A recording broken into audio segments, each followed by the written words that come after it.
DPR RI menyadari bahwa dalam memperjuangkan aspirasi rakyat masih terdapat hal-hal yang belum maksimal.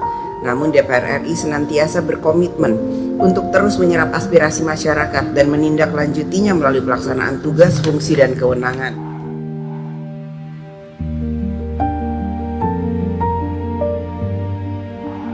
DPR terus berbenah, memperbaiki kinerja, mengedepankan ruang aspirasi yang terbuka, terukur, dan transparan.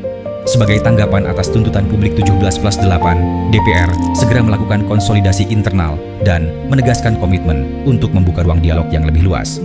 Pimpinan DPR memastikan seluruh aspirasi masyarakat akan diterima melalui mekanisme audiensi terbuka. Melakukan evaluasi menyeluruh terhadap tunjangan anggota Dewan dan khusus untuk tunjangan perumahan dihentikan terhitung sejak tanggal 31 Agustus 2025.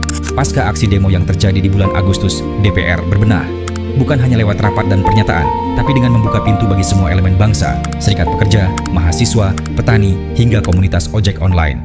Tanggal 9 September 2025, 9 serikat pekerja angkutan datang menyampaikan aspirasi. Dari isu kesejahteraan sopir hingga keselamatan jalan.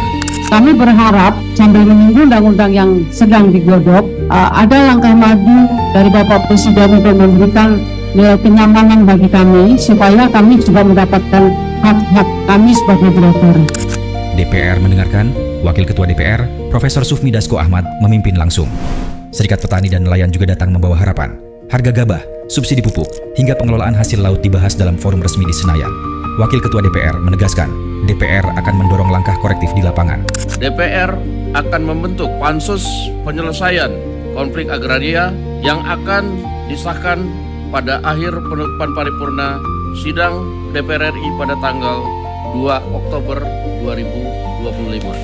Beberapa hari kemudian, giliran komunitas ojek online. Mereka membawa aspirasi soal regulasi transportasi digital dan jaminan sosial pengemudi. DPR berkomitmen memperjuangkan keadilan bagi pekerja lapangan. Serikat buruh datang membawa semangat perubahan. DPR mendengar, berdialog, dan mencatat setiap tuntutan dari revisi aturan ketenagakerjaan hingga perlindungan pekerja. Tanah dan keadilan agraria.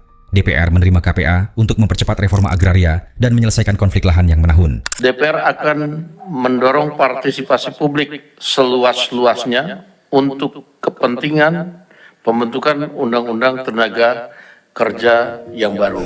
Langkah konkret berlanjut di rapat paripurna ke-6.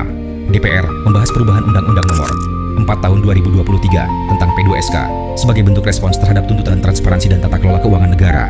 Kami menanyakan kepada sidang Dewan yang terhormat, apakah rancangan undang-undang usul inisiatif Komisi 9 DPR RI tentang perubahan Undang-Undang Nomor 4 Tahun 2023 tentang pengembangan dan penguatan sektor keuangan dapat disetujui menjadi rancangan undang-undang usul DPR RI? Terima kasih. Sidang paripurna ke-6 dibuka dengan keputusan penting. DPR mengesahkan revisi Undang-Undang BUMN. Langkah menuju tata kelola lebih efisien dan transparan. Membentuk Badan Pengaturan BUMN sebagai wajah baru birokrasi. Sidang juga menyetujui 2 RUU strategis, P2SK, dan RUU statistik. Keduanya memperkuat fondasi ekonomi dan sistem data nasional. Dari isu petani ke ruang sidang, DPR membentuk panitia khusus penyelesaian konflik agraria. Penyelesaian konflik bagi kami harus ada pemberdayaan. Pak Presiden visi utamanya yaitu supaya kedaulatan pangan dan energi terwujud. Bagaimana pangan kita berdaulat kalau tanah atau petani tidak berdaya, apalagi tidak punya akses terhadap tanah. Langkah nyata menindaklanjuti aspirasi masyarakat yang disampaikan sebelumnya. Rapat juga membahas RUU Kepariwisataan dan Perjanjian Ekstradisi Indonesia, Rusia, serta laporan kinerja DPR tahun sidang 2024 sampai 2025. Semuanya bagian dari komitmen untuk pemerintahan yang akuntabel. Dari kritik menjadi kolaborasi, dari tuntutan menjadi dialog. Langkah ini bukan akhir, tapi awal dari DPR yang lebih terbuka, DPR bersama rakyat untuk mendukung pemerintah bekerja. Untuk Indonesia yang lebih makmur, adil, dan sejahtera.